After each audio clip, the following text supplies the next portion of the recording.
शिव शिव महादेवा शिव शिव महादेवा शिव शिव महादेवा शिव शिव महादेवा शिव शिव महादेवा शिव शिव महादेवा शिव शिव महादेवा शिव शिव महादेवा देवा देवा देवा महादेवा तेरे चरणों में रख करूं सेवा देवा देवा देवा महादेवा तेरे चरणों में रख करूं सेवा धर्म मेरा काम है धर्म तेरा नाम है जीऊं तेरे लिए और तेरे लिए मरूंगा सारी उम्र तेरी सेवा करूंगा सारी उम्र तेरी सेवा करूंगा सारी उम्र तेरी सेवा करूंगा।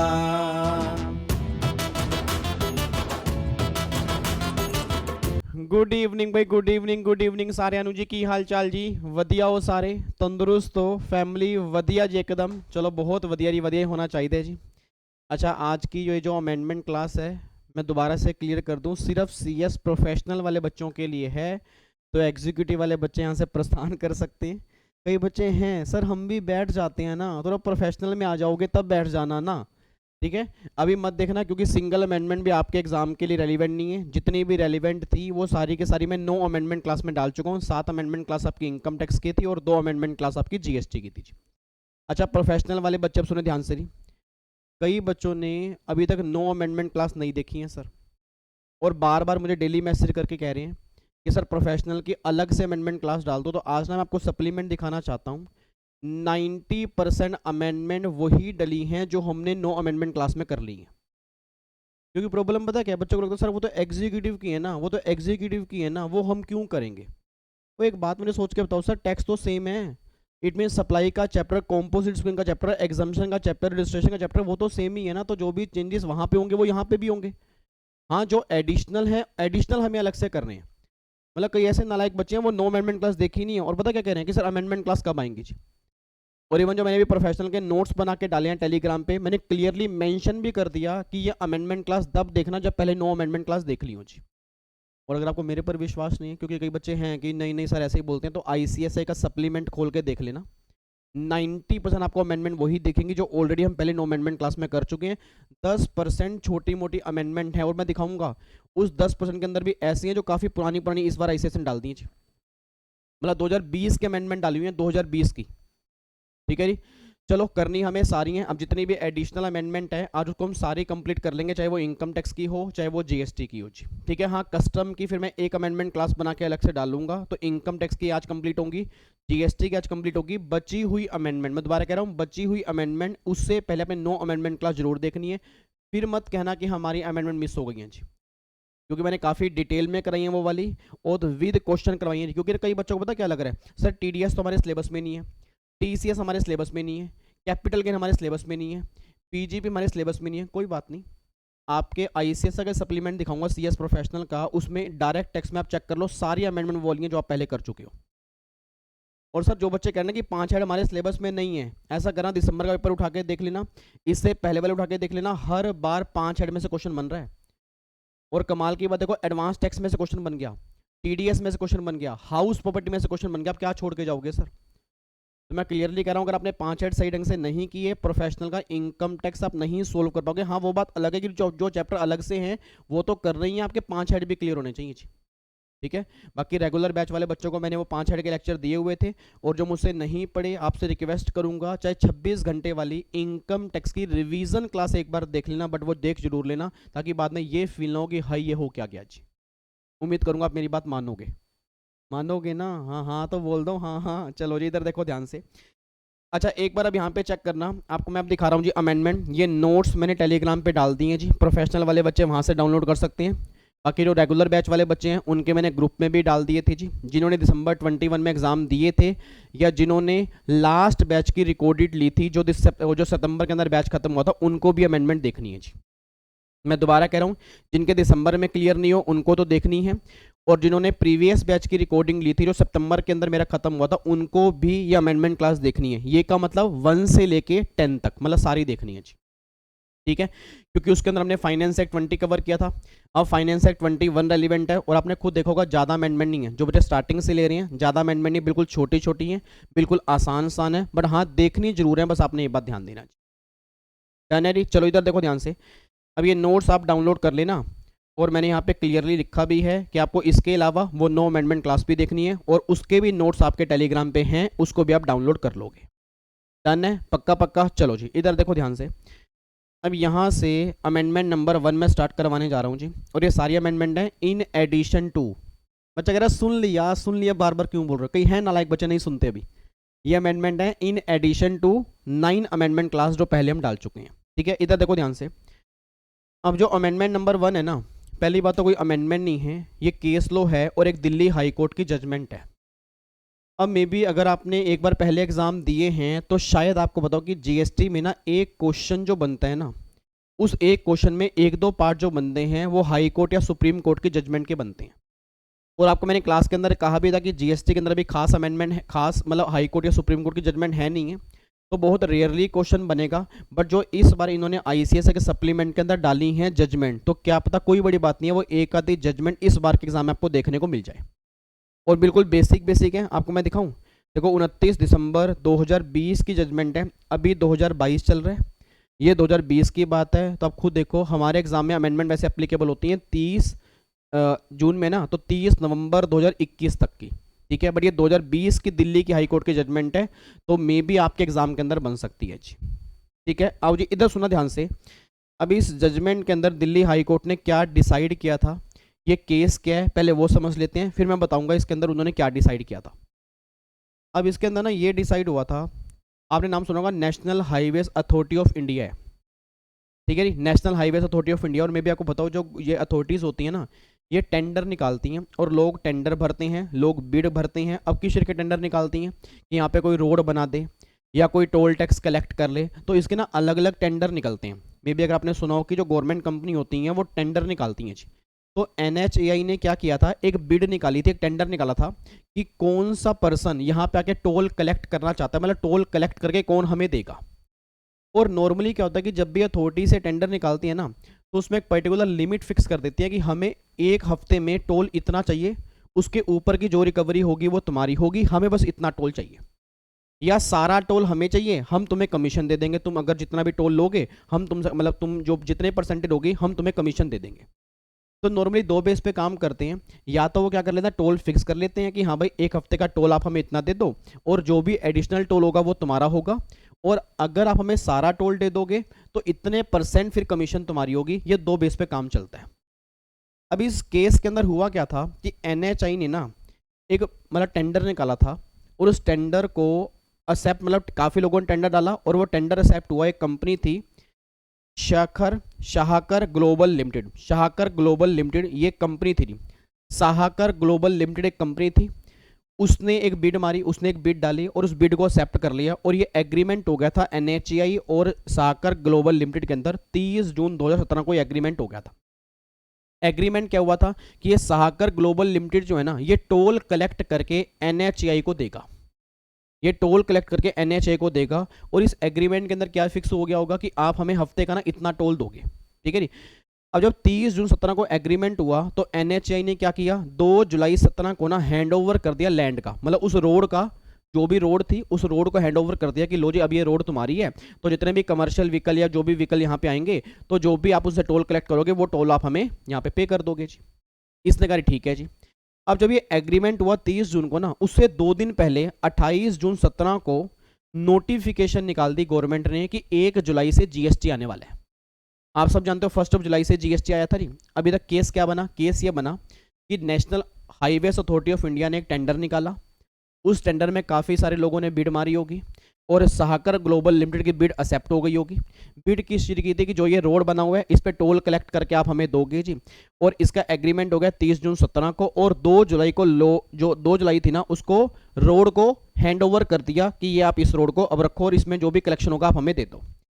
फिर 28 जून मतलब जब 30 जून को एग्रीमेंट हुआ, उस एग्रीमेंट से 2 दिन पहले ही एक नोटिफिकेशन आ गई थी कि 1 जुलाई को जीएसटी आएगा। और जब जीएसटी आ गया तो आपको मैंने क्लास के अंदर भी कहा था कि हर तरफ ना ये था कि हाय पता नहीं क्या होगा, और जीएसटी आने के बाद ना रोड पे कमर्शियल व्हीकल आना कम हो गए, क्योंकि उनको डर था कि कहीं पता लगे ठुल्ले पकड़ लें, कहीं मामे पकड़ लें, कहीं इंक्वायरी हो जाए, क्योंकि सब इंसान डर रहे थे ना सर भाई। उनको ये था कि भी थोड़ा बहुत फ्लो में आने दो, देखते हैं जीएसटी में कैसे डिपार्टमेंट काम करता है। तो वो ना कमर्शियल व्हीकल बहुत कम हो गए। अब जब कमर्शियल व्हीकल कम हो गए तो वो टोल की रिकवरी नहीं हुई भाई। कमर्शियल व्हीकल आने जाने कम हो गए तो टोल की रिकवरी नहीं हुई, और जब टोल की रिकवरी नहीं हुई ना, तो इस कंपनी ने बोला NHAI को कि सर ये एग्रीमेंट जो हमने किया ना, एक बार दोबारा से रिविजिट कर लो, इसको थोड़ी हमें लीनियंसी दो, क्योंकि हम आपको टोल जमा नहीं करवा पाएंगे, हम आपका टोल, क्योंकि सिंपल सी बात है, हमें टोल की रिकवरी नहीं हो रही। अब किस वजह से नहीं हो रही, तो इन्होंने कहा जीएसटी आ गया इस वजह से रिकवरी नहीं हो रही, क्योंकि चेंज इन लो हो गया ना, मतलब लो ही चेंज हो गया। तो पहले कोई पुराने लो थे, उस टाइम लोग आराम से आते जाते थे, अब जीएसटी आने के बाद लोग डर रहे हैं। अब अगर मान लो लोग ही नहीं आएंगे तो हमें टोल ही नहीं मिलेगा, तो हम आपको टोल कैसे देंगे। बट NHAI ने कहा नहीं जी, ऐसे नहीं होता जी, ये तो जीएसटी तो आना ही था, हम तुम्हें लीनियंसी कोई नहीं देंगे, तुम्हें हमें टोल देना पड़ेगा, नहीं तो हम पेनल्टी चार्ज करेंगे। तो फिर फाइनली दिल्ली हाई कोर्ट के पास केस गया, और दिल्ली हाई कोर्ट ने, सोच के बोला, दिल्ली हाई कोर्ट ने किसके फेवर में जजमेंट पास की होगी, NHAI के या असेसी के? असेसी के। सर आप खुद बताओ, क्या जीएसटी का आना चेंज इन लो है या नहीं है? सर क्या जीएसटी आने से लो में चेंज हुआ नहीं हुआ? ऑब्वियस ये बात मैंने पहले बताया, 17 तरह के इनडायरेक्ट टैक्स खत्म हुए थे, तब कहीं जाके जीएसटी आया था। ठीक है, तो दिल्ली हाई कोर्ट ने कहा बिल्कुल चेंज इन लो है, और ये इसकी डेट कोई अनुमान लगा ही नहीं सकता था, और कोई भी स्पेक्यूलेट नहीं कर सकता कि हाँ 1 जुलाई को ही आएगा। 28 जून को नोटिफिकेशन है कि 1 जुलाई को जीएसटी आएगा, उसके बाद ये सारा काम हुआ। तो ठीक है, हम तुम्हें रिलीफ दे रहे हैं कि जो भी आपस में यहाँ पे मतलब एग्रीमेंट तुम्हें करना होगा, अगर टोल तुम्हें कम करना होगा कम देना पड़ेगा, बट हाँ यहाँ पे ये हार्डशिप नहीं हो सकती कि हाँ तुम्हें उतना ही टोल पे करना है। कि तुम बिल्कुल सही कह रहे हो, और तुम्हारे फेवर में हम जजमेंट पास कर रहे हैं कि यस ये चेंज इन लो में कवर होता है, तो हम तुम्हें लीनियंसी देंगे, हम तुम्हें रेमेडी देंगे। दिल्ली हाई कोर्ट ने जजमेंट पास की थी। ठीक है, तो देखो यहाँ पे ना पूरा फैक्ट ऑफ द केस यहाँ पे दिया हुआ है, आपको मैं दिखाऊँ। देखो 28 तारीख को एक नोटिफिकेशन आई कि भैया 1 जुलाई से जीएसटी आने वाला है। 28 तारीख को देखो 1 जुलाई से जीएसटी आने वाला है। एग्रीमेंट हुआ था 30 तारीख को, और 2 जुलाई को हैंडओवर कर दिया, भैया यहाँ पे अब तुम अपना टोल कलेक्ट करो। ठीक है, और फिर यहाँ पे उसके बाद फिर रिस्पोंडेंट ने कहा कि भैया आप हमें ये थोड़ा बहुत रिलीफ दो, लीनियंसी दो, हम टोल जमा नहीं करवा पा रहे क्योंकि अब जीएसटी आ गया, चेंज इन लो हो गया। उसने देने से मना कर दिया NHAI ने। तो फिर वहाँ पे हाई कोर्ट में अपील चली गई, और दिल्ली हाई कोर्ट ने फाइनली डिसाइड किया कि भैया जीएसटी का आना चेंज इन लो है, हम तुम्हें बेनिफिट प्रोवाइड करने जा रहे हैं। तो दिल्ली हाई कोर्ट की जजमेंट के बेस पे इस केस में रिलीफ मिल गया था जी। सर क्या हमारे एग्जाम के अंदर क्वेश्चन बन सकता है? मे भी बन सकता है जी। वैसे हाई कोर्ट की जजमेंट थोड़ी सी कम आती है, क्योंकि वो उसी एरिया में एप्लीकेबल होती है जहाँ का वो हाई कोर्ट होता है। बट हाँ, कोई बड़ी बात नहीं, आपके एग्जाम के अंदर क्वेश्चन बन सकते हैं, क्योंकि अगर सप्लीमेंट के अंदर दिया है तो मे भी 5 नंबर के अंदर क्वेश्चन बन जाएगी। ठीक है, अब देखो यहाँ पे जजमेंट क्या है, Delhi high court held that the date of implementation of GST was not known and could not be speculated by anybody, it is a change in law. ये चेंज इन लो है, qualifying as a force majeure event, मतलब ये force majeure event है, इसलिए हम आपको relief दे सकते हैं। ठीक है जी, ये आपकी जजमेंट नंबर 1 है, ये दिल्ली हाई कोर्ट की जजमेंट है। क्लियर हो गया जी? अरे जो जितनी भी जजमेंट इसके अंदर दी हुई ना, मैं आपको ऐसे ही समझा दूंगा, एक बार आप रीडिंग ले लेना, सारी बातें वही लिखी हुई हैं, क्योंकि सारी जजमेंट मैंने पढ़ ली हैं, मैंने छोटे छोटे डायग्राम बना रखे हैं, आपको मैं समझाता रहूँगा, आपके दिमाग में सारी के सारी सेट हो जाएंगी। ठीक है, एक बार लास्ट टाइम बोलूँ, उसके अंदर क्या हुआ जी, एक बार मैं लास्ट टाइम बोल रहा हूँ जी। NHAI national highways authority of India, उसने टेंडर निकाले थे, काफ़ी सारी कंपनी को बुलाया था कि आप हमारा टोल कलेक्ट करके हमें दे दो जी। और वो टोल का एग्रीमेंट हुआ होगा 2 में से 1 बेस पे, या तो हफ्ते का हम इतना टोल दोगे, एडिशनल टोल जो होगा वो तुम्हारा होगा, या जितना टोल हमें दोगे उसका तुम्हें कमीशन मिलेगा जी। इस एग्रीमेंट को पढ़ के लग रहा है कि हाँ भाई इसमें क्या हुआ होगा कि वीकली टोल फिक्स कर दिया होगा कि आपको NHAI को इतना टोल देना है। क्योंकि सोच के बोलना, अगर मान लो वीकली टोल फिक्स नहीं होता तो सामने वाली पार्टी को प्रॉब्लम ना होती ना, फिर प्रॉब्लम होती नहीं, क्योंकि फिर जितना टोल होता उसके मुझे कमीशन मिलती।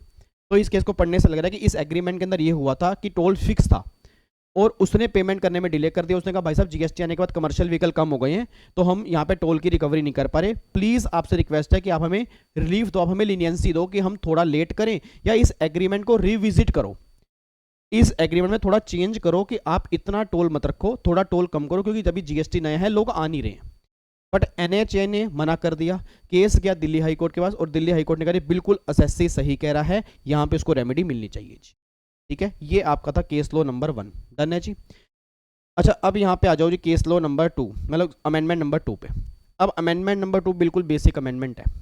याद करो ओमकार, ओमकार इस बार एग्जाम निकालने हैं? हाँ बोलो हाँ। मैं आपसे बहुत उम्मीद करता हूँ, ओमकार, मिताली और भी कई बच्चे हैं जिनके इस बार थोड़े थोड़े नंबरों से एग्जाम रह गए हैं। ठीक है, तो ये मत सोचना कि आपके दोस्त अगर रैंक लेके आगे निकल गए हैं, पास हो गए, आगे निकल गए हैं, तो अब आपको घबराना नहीं है, आपको बल्कि उनके बराबर पहुंचना है। समझ रहे हो ना, जो जितने बच्चे मेरे सामने बैठे हैं। ठीक है, इस बार एग्जाम निकालने का मतलब क्या होता है? निकालने हैं, ये बात ध्यान है, निकालने हैं, बस ये बात ध्यान देना जी। ठीक है, चलो अब एक बार अमेंडमेंट नंबर 2 पे आओ जी। अमेंडमेंट नंबर 2 है clarification regarding applicability of GST on the activity of construction of road where consider are receive is deferred payment annuity. इसका मतलब क्या है? इसका मतलब यह, आपने याद करो एग्जाम्शन में एक पॉइंट पढ़ा होगा कि जो भी रोड को एक्सेस करने के लिए टोल चार्जेस जो होते हैं ना, वो मैंने पहले भी कहा था, टोल चार्जेस जो होते हैं वो एग्जम्प्ट होते हैं। या जो भी रोड को एक्सेस करने के लिए कई बार एन्युटी की पेमेंट की जाती है। आज जो बड़ी बड़ी कंपनी हैं, जैसे फॉर एग्जांपल आपको मैंने कहा ट्रांसपोर्ट कंपनी जो होती है ना, वो ट्रांसपोर्ट कंपनी होती है, नॉर्मल लोग तो टोल पे करते हैं, वो भी टोल पे करते हैं। और जो मेनली ट्रांसपोर्ट कंपनी होती है, उनके व्हीकल क्या होते हैं, वो डेली बेस पे ट्रकों पे जाते हैं, मतलब डेली बेस उनके ट्रक चलते हैं। अब सोच के बोला, नॉर्मली सड़कें जो खराब होती है ना, वो गाड़ियों से नहीं होती सर। अगर मैं सही बताऊं, सड़कें नॉर्मली गाड़ियों से नहीं होती, जब ओवरलोड ट्रक चलते हैं, जब बहुत भर भर के ट्रक चलते हैं, तब नॉर्मली सड़कें खराब होती हैं। तो फिर वो कंपनी वाले क्या करते हैं, टोल तो पे करते हैं, फिर एक एन्युटी पेमेंट होती है साल की, वो भी उनको पेमेंट करनी पड़ती है क्योंकि उनके ट्रक वहां काफी चलते हैं। अब सर एक बात मुझे सोच के बताना, अब मैंने कहा टोल वाली पेमेंट तो एग्जम्प्ट होती है। अब यहाँ पे क्लैरिफिकेशन आ गई है कि भैया कंस्ट्रक्शन ऑफ रोड जो है ना, रोड की कंस्ट्रक्शन जो है उसको टोल नहीं तुम कह सकते। एक बात बताओ, मान लो रोड कंस्ट्रक्ट करना है, कोई हाईवे कंस्ट्रक्ट करना है, तो उस हाईवे को कंस्ट्रक्ट करने के लिए जो भी चार्जेस होंगे, तो क्या उस पर जीएसटी लगना चाहिए? नहीं लगना चाहिए? बिल्कुल लगना चाहिए। भाई सिंपल सी बात ये निकल के आ रही है कि रोड को एक्सेस करने के लिए, रोड बन चुका है, रोड बन चुका है, उसके बाद जो टोल चार्जेस पे किए जा रहे हैं वो एग्जम्प्ट है। रोड बन चुका है, उसके बाद जो एन्युटी की पेमेंट की जा रही है एनुअली, वो एग्जम्प्ट है। पर अभी तो रोड बन रहा है ना, अभी तो कंस्ट्रक्शन चल रही है, तो गवर्नमेंट कह रही है कंस्ट्रक्शन की जो एक्टिविटी है वो एग्जम्प्ट नहीं है, बस ये बात ध्यान देना चाहिए। तो देखो यहाँ पे लिखा हुआ है clarification regarding applicability of GST, the activity किसकी है? Of construction of road. Road construction की एक्टिविटी भी क्या एग्जम्प्ट है? तो गवर्नमेंट ने क्लियर कर दिया, it is hereby clarified that entry number 23A of notification this does not exempt GST on the annuity deferred payment paid for construction of road. ठीक है जी। अब प्रॉब्लम क्या यहाँ पे, प्रॉब्लम पता क्या आई? प्रॉब्लम ये आई कि लोगों ने कहा ये भी तो मेरी एन्युटी है, मतलब इसके लिए मान लो एनुअल पेमेंट कर रहा हूँ मैं, ये मेरी एन्युटी की पेमेंट है या ये मेरी डेफर्ड पेमेंट है, तो उन्होंने कहा ये तो 23A में कवर है, एग्जम्प्ट है। गवर्नमेंट ने कहा हेलो, वो पॉइंट कब कवर है? अगर रोड की कंस्ट्रक्शन हो जाएगी, उसको एक्सेस करने के लिए जो पेमेंट कर रहे हो वो यहाँ पे कवर होती है। अगर तुम कंस्ट्रक्शन की एक्टिविटी कर रहे हो, वो जो चार्जेस होंगे वो एग्जम्पशन में कवर नहीं होंगे, बस ये बात ध्यान देना। ठीक है, तो सेकंड क्लैरिफिकेशन छोटी से एग्जाम के अंदर बन भी सकती है, नहीं भी बन सकती। एग्जाम के अंदर क्या क्वेश्चन बनेगा, एक पॉइंट बना के दे देंगे, उस पॉइंट में क्या लिखा होगा कि आपने कोई एक्टिविटी की, कंस्ट्रक्शन ऑफ रोड की, तो क्या वो एंट्री 23 या 23A में एग्जम्प्ट है? आंसर इज नो, उस पर जीएसटी लगेगा, वो उसमें एग्जम्प्ट नहीं है, बस ये बात ध्यान दो। ठीक है, उसके बाद अमेंडमेंट नंबर 3 देखो जी, ये भी बिल्कुल छोटी सी अमेंडमेंट है जी। ये अमेंडमेंट है जो कंस्ट्रक्शन होती है, classification regarding the rate of tax applicable on construction service provided to a government entity in relation to construction such as of a ropeway on turnkey basis. अब turnkey basis का मतलब क्या होता है कि ऐसे प्रोजेक्ट जिसमें कुछ काम नहीं करना, वो ऑलमोस्ट तैयार हैं। जैसे कई बार क्या होता है, बिल्डर घर बना के देता है, अब बिल्डर ने पूरा घर बना के दे दिया जी, उसमें कुछ भी नहीं करना, बस जाके रहना है, इसको बोलते हैं टर्न की प्रोसेस। टर्न की का मतलब होता है कि बस अब ये तुम्हारे पास की है, तुम जाके अंदर रहो, तुम्हें कोई काम नहीं करना। अब सर एक बात मुझे बताना जी, आज मान लो अगर मैं एग्जांपल दूं, रोप वे का मतलब क्या होता है पता है ना? आपने वो देखा होगा, वैष्णो देवी के अंदर देखे होंगे, हरिद्वार के अंदर देखे होंगे, हिली एरिया में आपने देखे होंगे, जिसको हम नॉर्मली कई बार बोलते हैं उड़न खटोला। अब पता नहीं पंजाबी आपको पता है नहीं पता, पंजाबी के अंदर कई बार बोलते हैं उड़न खटोला, मतलब रोप वे। मान लो यार, रोप वे जो आपने देखे होंगे, मतलब ऐसे ऊपर चलते हैं, एक मतलब छोटे सा बॉक्स होता है, उसके अंदर 4-5 लोग बैठ के ऐसे जा रहे होते हैं रास्ते के अंदर। बोलो हाँ पता है ना? तो उसकी बात कर रहे हैं। एग्जाम्पल दिया उन्होंने, एग्जाम्पल दी है कि अगर मान लो आपने कोई टर्न की प्रोजेक्ट लिया, ठीक है, उसकी कंस्ट्रक्शन एक्टिविटी को हम कहाँ पे कवर करेंगे? तो गवर्नमेंट ने कहा जी उसका रेट ऑफ जीएसटी होगा 18%। तो गवर्नमेंट ने यहाँ पे क्लासीफाई किया है, देखो ये क्या लिखा है, work contract service provided by way of construction such as ropeway shall be fall under entry number this of notification this और अट्रैक्ट जीएसटी 18%। तो एग्जाम में किसी काम का नहीं है, 0% इसकी वेटेज है, क्योंकि हमारे पेपर एमसीक्यूज नहीं है। और जब भी एग्जाम में प्रैक्टिकल क्वेश्चन बनेगा तो रेट हमें हमेशा दिया होगा। तो ये प्रैक्टिकल लाइफ के लिए क्लैरिफिकेशन, मैं सही बताऊं, जितने भी सर्कुलर आते हैं ना वो नॉर्मली प्रैक्टिकल लाइफ के लिए क्लैरिफिकेशन होती है। अगर फाइनेंस एक्ट में चेंज आता है, जैसे मैंने कहा था जीएसटी के अंदर फाइनेंस एक्ट में काफ़ी चेंजेस आए हैं, तो वो हमारे एग्जाम के लिए एप्लीकेबल हो सकते हैं। बट ये सर्कुलर नॉर्मली होते हैं डिपार्टमेंट के लिए। याद करो मैंने क्लास के अंदर कहा भी था कि सर्कुलर असेसी और कोर्ट पे कभी बाइंडिंग नहीं होते, बट हाँ डिपार्टमेंट जो है उनको फॉलो करने जरूरी होते हैं। ठीक है, तो मेनली प्रैक्टिकल लाइफ में एक डाउट था कि हाँ भाई अगर कोई ऐसा प्रोजेक्ट है उस पर रेट ऑफ जीएसटी क्या लगेगा, गवर्नमेंट ने क्लैरिफाई कर दिया, that is 18% rate of GST लगेगा जी। ठीक है, उसके बाद देखो जी अगला फिर अब अमेंडमेंट नंबर 4 में क्या जी, अमेंडमेंट नंबर 4 में है GST on service supplied by state government to their undertaking और PSU by way of guaranteeing loan taken by them. इसका मतलब क्या है? इसका मतलब यह कि गवर्नमेंट ने ना अपनी अंडरटेकिंग को सर्विस दी है। अंडरटेकिंग को सर्विस कहती है, फॉर एग्जांपल पीएसयू है। अब पीएसयू कौन सी है जी? फॉर एग्जांपल मान लो ओएनजीसी, आपने का नाम सुना हो ओएनजीसी जो है, ओएनजीसी क्या होते हैं? पीएसयू। पीएसयू मींस क्या होता है कि नॉर्मली जिसमें गवर्नमेंट का ना स्टेक होता है अच्छा खासा। अब गवर्नमेंट ने बात करें कि जितनी भी पीएसयू कंपनी है ना, अगर मान लो उनको हमने सर्विस दी है। अब हमने सर्विस कैसे दी है? As a guarantor. As a guarantor का मतलब क्या है कि मान लो हमारी पीएसयू कंपनी ने कहीं से लोन लिया, हमारी पीएसयू कंपनी ने कहीं से लोन लिया है, उस लोन की गारंटी हम दे रहे हैं कि अगर ये नहीं चुका पाएंगे तो हम लोन को चुकाएंगे। मतलब यहां पे गवर्नमेंट कह रही है कि अगर मान लो स्टेट गवर्नमेंट है, फॉर एग्जांपल मान लो दिल्ली गवर्नमेंट है, हरियाणा गवर्नमेंट है, अब अगर मान लो वहां पे कोई पीएसयू कंपनी है, उसने कोई बाहर से लोन लिया, चाहे बैंक से लिया चाहे कहीं से भी लिया, अब लोन देने वाला क्या मांगता है? गारंटी। तो स्टेट गवर्नमेंट कह रही है कि हम तुम्हें गारंटी दे रहे हैं कि अगर ये लोन नहीं चुकाएगा तो हम तुम्हें चुकाएंगे। तो सोच के बोलना, क्या स्टेट गवर्नमेंट ने अपनी पीएसयू को सर्विस दिया? नहीं दी, बिल्कुल सर्विस दी है जी।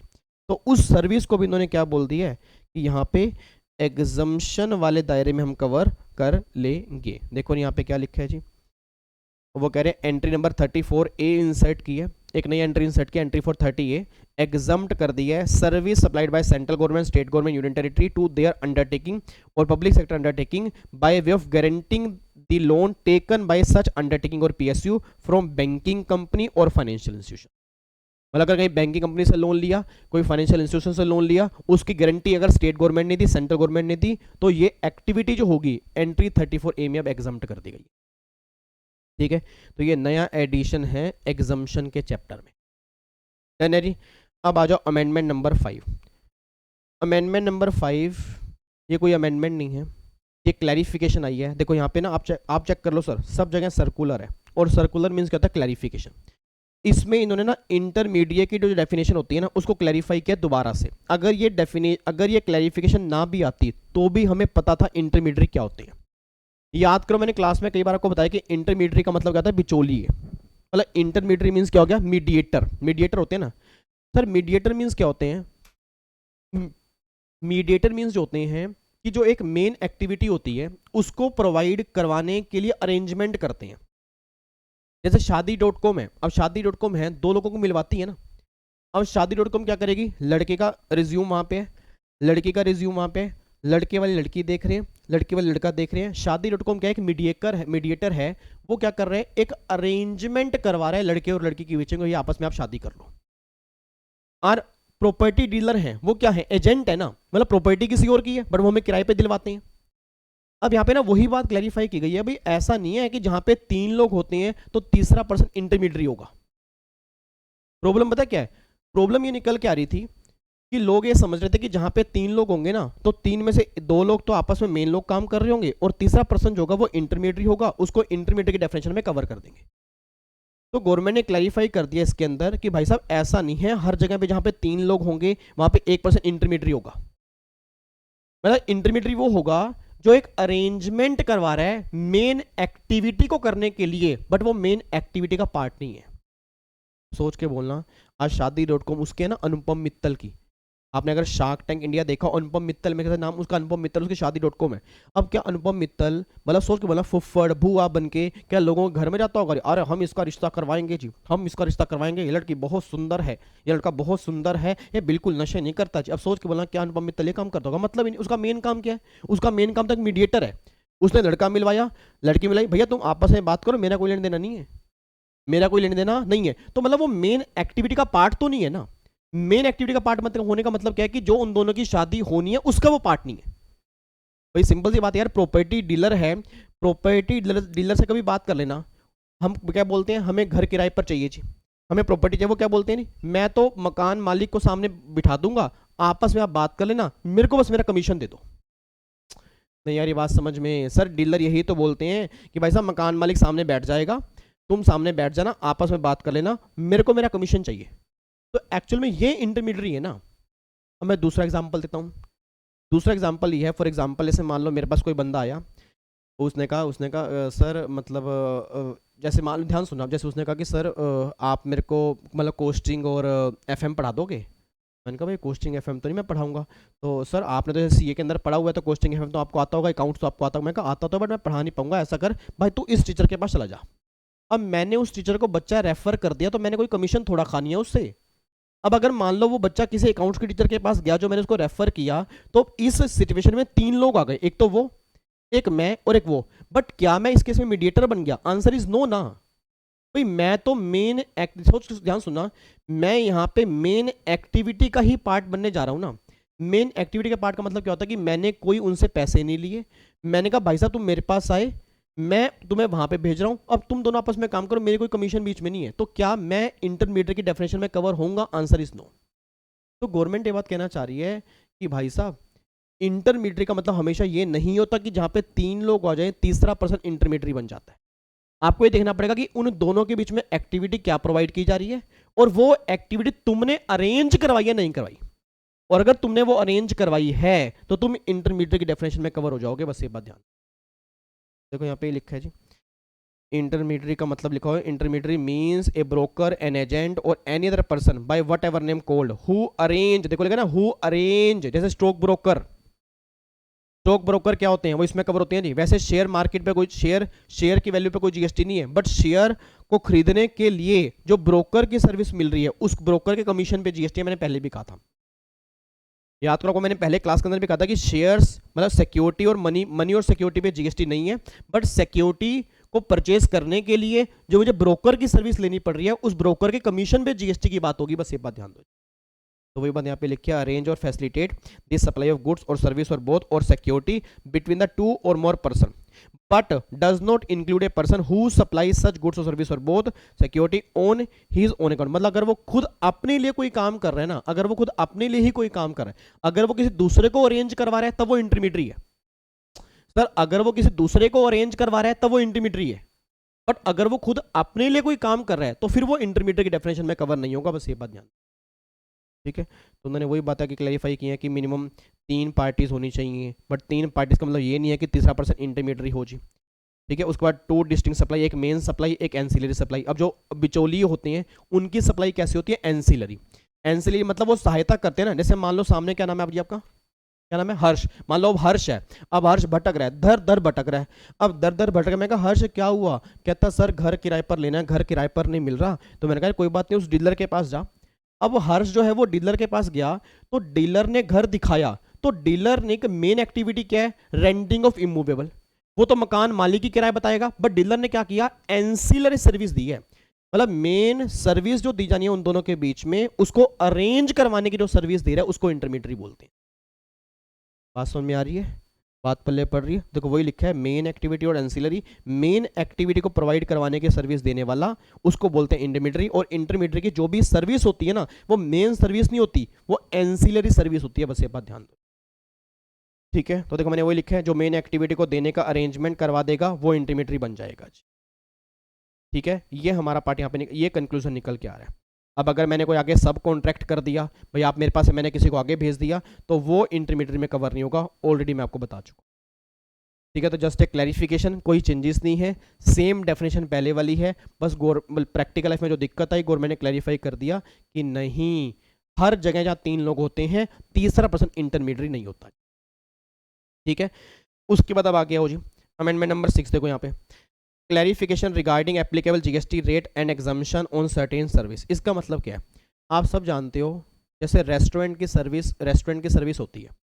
अब रेस्टोरेंट की सर्विस पे 5% जीएसटी लगता है, आप सब जानते हो रेस्टोरेंट की सर्विस पे। अब मेन मुद्दा मार्केट में एक प्रॉब्लम आई कि जो क्लाउड किचन होते हैं या जो सेंट्रल किचन होते हैं उसको हम रेस्टोरेंट में कवर करेंगे नहीं करेंगे। आप में से बताएगा क्लाउड किचन क्या होते हैं? आप में से अगर कोई बताना चाहता हो क्लाउड किचन क्या होते हैं? क्लाउड किचन पता क्या होते हैं? मतलब जगह जगह ना आपके, ये लगा लो एक किचन खुल जाता है। अब जैसे कोई कंपनी है, वो ऑनलाइन काम करना चाहती है और वो चाहती है कि 10 मिनट या 5 मिनट में ना खाना में डिलीवर करवा दो, तो पता क्या करती है? आपके आसपास के एरिया में ना किचन खोल देती है। अब वहाँ पे आप बैठ के खाना नहीं खा सकते, वहाँ पे बैठने की जगह नहीं होगी, बट हाँ ज़ोमैटो पे, स्विगी पे आप ऑर्डर कर सकते हो, वो खाना 10 मिनट के अंदर आपके अंदर पहुँच जाएगा। तो यार बहुत सारी बड़ी, इवन आपने देखा होगा शार्क टैंक इंडिया के अंदर जी, शार्क टैंक इंडिया के अंदर आपने क्लाउड किचन का नाम सुना होगा। मतलब उसमें जो मेरे ख्याल से जो सामने मतलब जो इन्वेस्टमेंट करने वाले बैठे थे, अशनीर ग्रोवर हो गया, या उन्होंने कई बार लोगों से पूछा कि आप जो ये काम कर रहे हो तो क्या आपने जगह जगह पे अपने क्लाउड किचन बनाए हैं? उन्होंने कहा हाँ हमने यहाँ पे क्लाउड किचन बना लिए। तो क्लाउड किचन मीन्स एक कॉन्सेप्ट है कि अगर खाना हमें ऑनलाइन डिलीवर करवाना है तो आज जगह जगह पे किचन, छोटे मतलब छोटे से एरिया में ना किचन खुल जाता है और वहीं पे खाना बना तुरंत वहां से डिलीवर हो गया। इसको हम क्लाउड किचन बोलते हैं। तो क्वेश्चन बस ये निकल के आ रहा है कि क्या क्लाउड किचन को हम रेस्टोरेंट में कवर करेंगे, नहीं करेंगे? तो ऑब्वियस सी बात है, गवर्नमेंट ने क्लैरिफाई कर दिया कि ये रेस्टोरेंट में ही कवर होंगे। और अगर एक रेस्टोरेंट में कवर होंगे तो जो भी ये सर्विस दे रहे हैं इनके काम पे 5% जीएसटी एप्लीकेबल होगा, बस ये बात ध्यान दो। तो देखो यहाँ पे इन्होंने वही बोला कि क्लाउड किचन और सेंट्रल किचन, पहले उन्होंने रेस्टोरेंट का मीनिंग बताया कि रेस्टोरेंट का मतलब क्या होता है, ये होता है। फिर क्या लिख दिया जी, restaurant includes service provided by restaurant, cafe और similar eating facility including take away service, room service and door delivery. It is clarified that service provided by cooking and supply of food by cloud kitchen और central kitchen are covered under restaurant service as defined 5% GST जी।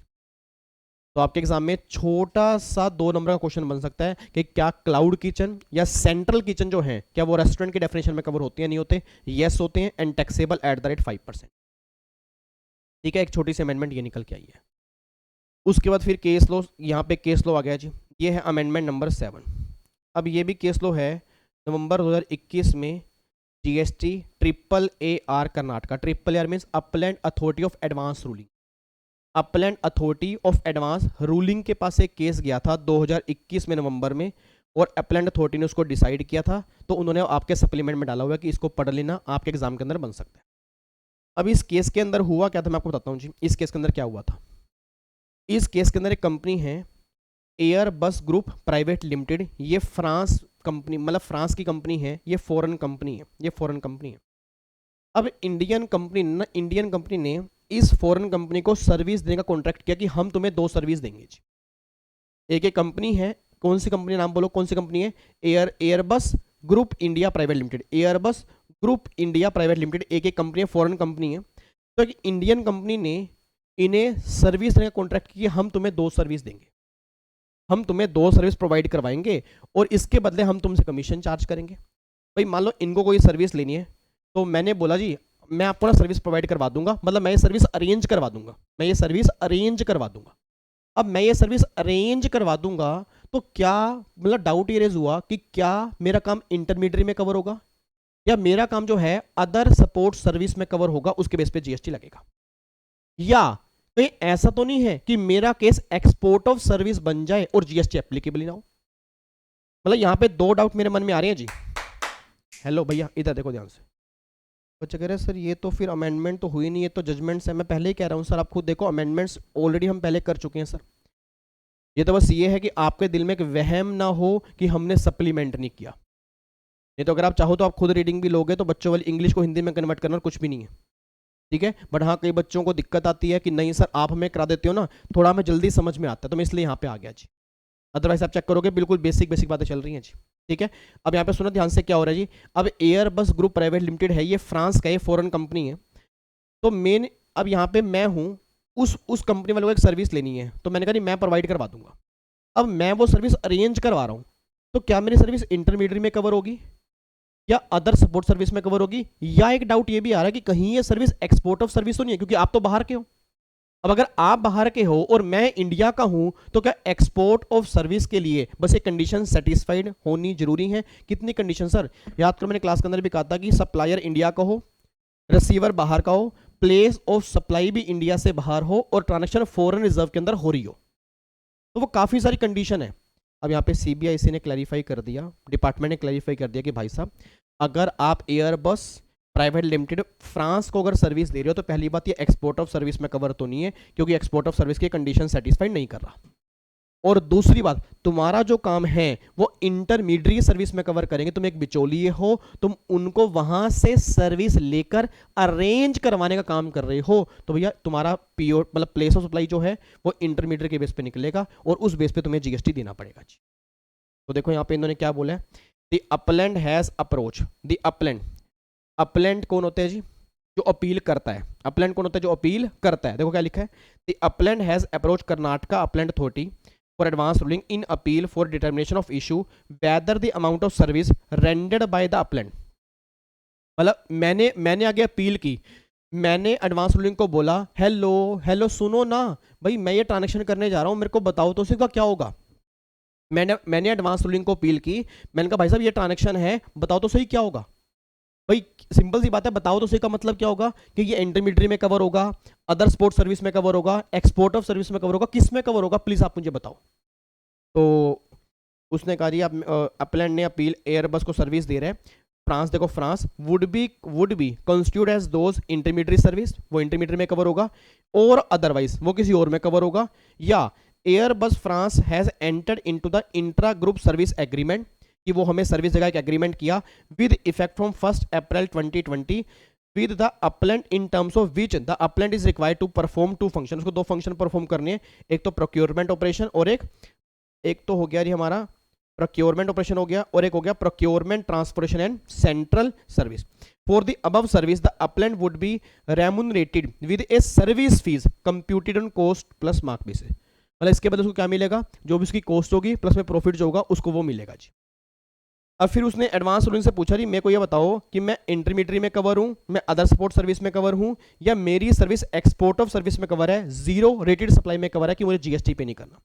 और मैंने कहा भाई साहब तेरा काम पहली बात तो एक्सपोर्ट में कवर है नहीं, तू यहाँ पे कवर हो जाएगा। देखो लिखा ना note qualify export of service. तो कर्नाटका एडवांस रूलिंग ने बोला कि भाई साहब तुम इंटरमीडिएट में कवर होगे और तुम्हारे काम पे 18% जीएसटी एप्लीकेबल होगा, बस ये बात ध्यान दो जी। तो आपके एग्जाम में कोई बड़ी बात नहीं, ये डिट्टो केस बन जाएगा कि भाई साहब इस पर्सन ने एयरबस प्राइवेट लिमिटेड को सर्विस दी है, ठीक है, अब इसने आगे सर्विस अरेंज करवाई है, तो क्या ये एक्सपोर्ट ऑफ सर्विस में कवर होगा, आंसर इज नो। क्या ये इंटरमीडिएट की सर्विस में कवर होगा, आंसर इज यस, और इट एप्लीकेबल होगा 18% जीएसटी, बस ये बात ध्यान, ठीक है। उसके बाद आओ जी अगला अमेंडमेंट नंबर 8 पे आओ जी। अमेंडमेंट नंबर 8 भी एक केस लॉ है, और ये केस लॉ एक्चुअल में ना, ये केस लॉ एक्चुअल में क्या है, ये केस लॉ नहीं है, ये मान के चलो कि हमने क्लास में लॉ ऑलरेडी किया हुआ है। एक बात मुझे बताना, अब आगे अगर मुझे रिफंड क्लेम करना है, आपको मैं एग्जांपल देता हूँ, आपको पता है एयरपोर्ट पे ड्यूटी फ्री शॉप होती है। आप में से किस किस को पता है कि एयरपोर्ट पे ड्यूटी फ्री शॉप होती है, एयरपोर्ट पे ड्यूटी फ्री शॉप होती है, एयरपोर्ट पता है आपको, पता है, चलो। अब जो ये ड्यूटी फ्री शॉप होती है तो क्या इस पे ड्यूटी लगती है, आंसर इज नो, इस पे कोई ड्यूटी नहीं लगती। और इन पे जो दुकानें होती हैं ना, अब जो इनको लैंड लीज पे दी जाती है वो गवर्नमेंट ऑफ इंडिया देती है, इनसे लीज चार्ज करती है, उस पर भी जीएसटी लगता है। और कई चीजें ऐसी होती हैं ड्यूटी फ्री के अंदर जो जीएसटी से एग्जम्प्ट होती है, उस पर जीएसटी होता ही नहीं, है। अब प्रॉब्लम पता है क्या निकल के आ रही है, प्रॉब्लम ये निकल के आ रही है, जैसे मान लो ड्यूटी फ्री, मतलब मेरी एयरपोर्ट पे एक ड्यूटी फ्री शॉप है और मैं सामान बेच रहा हूँ, तो आगे जीएसटी नहीं है, गवर्नमेंट ने एग्जम्प्ट किया हुआ है, गवर्नमेंट ने कहा भाई इस वाले काम पे जीएसटी एप्लीकेबल नहीं करेंगे, तेरा जीएसटी एग्जम्प्ट है। अब ड्यूटी फ्री दुकान वाले ने आगे सामान बेचा, तो उसने सामान बेचा तो पीछे से भी तो उसने कोई सामान लिया होगा, अब पीछे से जो सामान लिया होगा उसने उसका आईटीसी क्लेम किया होगा, उसका अब आगे तो टैक्स है नहीं, और पीछे वो जीएसटी पे करके आ रहा है। तो फिर मैंने कहा था कि इस केसेस में ना आप रिफंड भी क्लेम कर सकते हो, अब रिफंड क्लेम करने के लिए क्या होगा, वो 2 साल के अंदर एप्लीकेशन डालनी पड़ेगी, काफ़ी सारे फॉर्म नंबर होंगे, फिर वेरिफिकेशन होगी, फिर कहीं जाके आपको रिफंड मिलेगा। अब बच्चा ये बात कह रहा है सर आपने तो कहा था कि तुम हमें खून दो हम तुम्हें आज़ादी देंगे, तो यहाँ तो खून है ही नहीं, तो आज़ादी किस बात की मिलेगी। याद करो को मैंने पहले भी कुछ टाइम भी कहा था कि गवर्नमेंट कुछ एग्जम्पशन नोटिफिकेशन अगर विड्रॉ करती है, गवर्नमेंट अगर कोई केस स्पेसिफाई करती है, उस केस को हम एग्जम्पशन की एक्सेप्शन मान लेंगे। मतलब वैसे एग्जम्पशन वाले केस में कोई भी आईटीसी क्लेम नहीं कर सकते, रीजन बीइंग क्योंकि जब आगे खून ही नहीं है तो आज़ादी भी नहीं मिलेगी। बट मान लो गवर्नमेंट ने कहा टेंशन मत लो, तुम्हारा अगले वाला सामान एग्जम्प्ट है, बट हम तुम्हें आईटीसी देंगे और पहले तुम आईटीसी लोगे उसके बाद तुम रिफंड क्लेम करोगे। मतलब सिंपल सी बात है, गवर्नमेंट ने ना यहाँ पे, मतलब गवर्नमेंट कह रहा हूँ यहाँ पे, ये क्लैरिफाई किया, यहाँ पे क्लैरिफाई किया कोर्ट ने कि भैया बिना, मैं दोबारा बोल रहा हूँ, बिना पूरे प्रोसीजर के आप रिफंड क्लेम नहीं कर सकते। मतलब आपको अपनी इनवर्ट सप्लाई पे टैक्स देना पड़ेगा, उसका आईटीसी बुक करना पड़ेगा, उसके बाद ही आप रिफंड क्लेम कर पाओगे। अगर आप सोचो कि ड्यूटी फ्री शॉप के लिए हम कोई अलग से तरीका बता रहे हैं, आपको बेनिफिट देने जा रहे हैं, आंसर इज नो। तो यहाँ पे आपको मैं दिखाता हूँ जी, मद्रास हाई कोर्ट, ये Madras high court held that the benefit of input tax credit can not be deny for having entered in the detail of wrong column. अच्छा, सॉरी, मैंने आपको अगला केस बता दिया। हेलो, मैंने आपको ना ये ड्यूटी फ्री शॉप वाला बता दिया, मेरे को लगा ये वाला है। चलो एक बार कोई बात नहीं, ये सितंबर 22 2020 का है ना, ये वाला केस है। ऊपर वाला केस बताता हूँ, ऊपर वाला केस क्या है, इधर देखो ध्यान से। ये वाला केस ये है जो मैं आपको ड्यूटी फ्री शॉप वाला कह रहा हूँ ना, तो ये वाला केस ड्यूटी फ्री शॉप वाला है। ये केरला हाई कोर्ट की जजमेंट है, आपको मैं दिखाता हूँ। देखो यहाँ पे केरला हाई कोर्ट ने क्या डिसाइड किया है। The Kerala High Court order the Upland to pay GST on input service. पहले तुम जीएसटी पे करो, including concession fees to respondent means government of India को, एंड क्लेम आईटीसी क्लेम करो of the entire tax amount paid and thereafter claim refund of the same by following procedure। मतलब पूरे procedure follow करो और फिर refund claim करो। ऐसा नहीं है कि तुम अपनी इनवर्ड सप्लाई पे कोई टैक्स पे नहीं करोगे, तुम ये बोलोगे नहीं मेरे तो आगे टैक्स ही नहीं है तो मैं पीछे टैक्स पे ही नहीं करूंगा। मतलब ड्यूटी फ्री वाले ना, यहाँ पे केस ये था कि ड्यूटी फ्री वाले कह रहे थे कि जब मेरा आगे एग्जम्प्ट है तो मैं पीछे भी टैक्स पे नहीं करूंगा, मतलब पे ही नहीं करूंगा क्योंकि मुझे बाद में रिफंड लेना पड़ेगा। तो गवर्नमेंट ने कहा प्रोसीजर पूरा करना है, तुम्हें प्रोसीजर पूरा करना है। मतलब पहले तुम्हें जीएसटी पे करना है, उसका आईटीसी क्लेम करना है, उसके बाद तुम रिफंड के लिए पूरे प्रोसीजर फॉलो करोगे, तब जाके तुम्हें रिफंड मिलेगा। ठीक है, तो ये केरला हाई कोर्ट की जजमेंट आई है।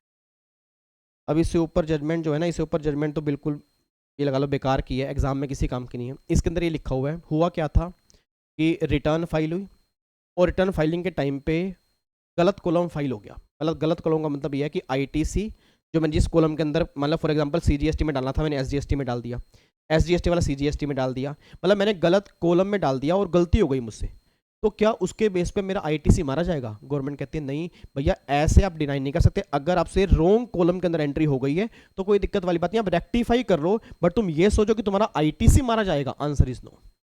ठीक है, तो ये छोटा सा एक क्लैरिफिकेशन है यहाँ पे, मतलब केस लो है। और ये मद्रास हाईकोर्ट की जजमेंट, देखो क्या लिखा है। मद्रास हाईकोर्ट कह रहा है आप आईटीसी डिनाई नहीं कर सकते, किस रीजन से? For the enter the detail in wrong column. It means अगर किसी गलत कॉलम में आपकी डिटेल डल गई है, उसके कारण आप आईटीसी डिनाई नहीं कर सकते। बस ये बात ध्यान दो। डन है, पक्का जी। तो आप चेक करो, ये केस लो ना है तो है, बट हाँ एग्जाम के अंदर मैंने कहा ना एक क्वेश्चन बन जाता है केस लो वाला, तो उस टाइम बच्चे को लगता है यार हम केस लो कैसे करें। फिर मैंने इस बार सप्लीमेंट उठा के सारा ही मैं आपको रिकॉल करवा रहा हूँ, रिवाइज करवा रहा हूँ, ताकि अगर एग्जाम में क्वेश्चन बनता भी है तो आप ये ना हो कि वहाँ पे शांत बैठे रहो, आपको तुरंत क्लिक करे कि हाँ हमने ऐसा कुछ अमेंडमेंट क्लास के अंदर किया था। ठीक है, उसके बाद एक और अब अगला आ रहा है अमेंडमेंट नंबर 10। अमेंडमेंट नंबर 10 है clarification in respect of applicability of dynamic QR code on B2C invoice. इसका मतलब क्या है? अब ये भी एक क्लैरिफिकेशन है, ये भी एक क्लैरिफिकेशन है। एक बात में सोच के बताना सर, आपने ना एक ई इनवॉइस वाला कॉन्सेप्ट किया होगा। अब मुझे नहीं पता कितने बच्चों ने वो नो अमेंडमेंट क्लास देखी है, नो की नो देखी है। याद करो, आपको मैंने उस जीएसटी वाले अमेंडमेंट क्लास के अंदर कहा था कि एक ई इनवॉइस होता है जो गवर्नमेंट कहती है जिसकी टर्नओवर 50 करोड़ से ऊपर होगी, उस केस में ई इनवॉइस इशू करना जरूरी है। जो लेटेस्ट लिमिट 20 करोड़ है, बट वो हमारे काम की नहीं है, हमारे एग्जाम में 50 करोड़ की है। आपको मैंने कहा भी था कि वैसे अब लिमिट चेंज हो चुकी है, बट हमारे जून 22 एग्जाम के अंदर 50 करोड़ रुपए की ही लिमिट है। अब 50 करोड़ के बाद ई इनवॉइस की बात होती है, और ई इनवॉइस वाला कॉन्सेप्ट होता है B2B वाले केस में। आपको अगर थोड़ा बहुत याद हो, ई इनवॉइस वाला कॉन्सेप्ट कब होता है? B2B वाले केस में। और डायनेमिक क्यूआर कोड वाला जो कॉन्सेप्ट होता है वो B2C वाले केस में होता है। मतलब डायनेमिक क्यूआर कोड B2C वाले केस में है और ई इनवॉइस वाला B2B वाले केस में। अब मुझे नहीं पता आपको याद आ रहा है नहीं आ रहा, एक सेक्शन हमने किया था,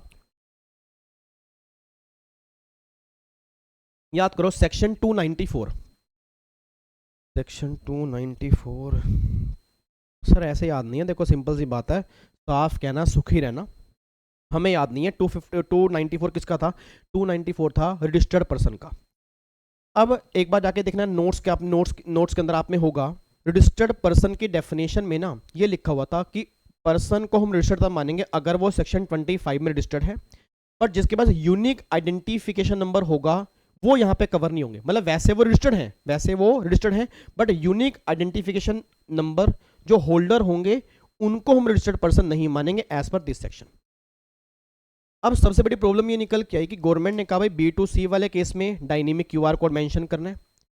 अब अगर B2C का मतलब होता है बिजनेसमैन टू कंज्यूमर।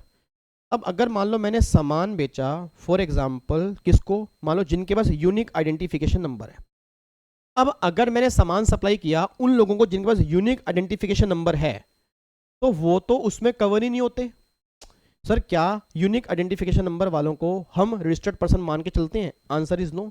तो अगर उनको रजिस्टर्ड पर्सन नहीं मान के चलते तो गवर्नमेंट ने क्लैरिफाई कर दिया कि अगर कोई सामान तुम यूनिक आइडेंटिफिकेशन नंबर होल्डर वालों को भी सेल करोगे तो भी वो B2C ही मान के चलोगे, उस केस में डायनेमिक QR इशू करना जरूरी है जी। अच्छा, हाँ सर याद आ गया। मतलब आपने हमें कहा था कि B2C वाले केस में जो डायनेमिक QR कोड होते हैं वहाँ पे 500 करोड़ रुपए की लिमिट होती है, तो बिजनेसमैन टू कंज्यूमर में तो करना ही करना है। अब जिनके पास यूनिक आइडेंटिफिकेशन नंबर होगा तो उनको भी अगर 500 करोड़ से ऊपर की टर्नओवर होगी उस केस में इशू करना जरूरी पड़ेगा। Answer is yes. देखो मैं आपको दिखाता हूँ जी।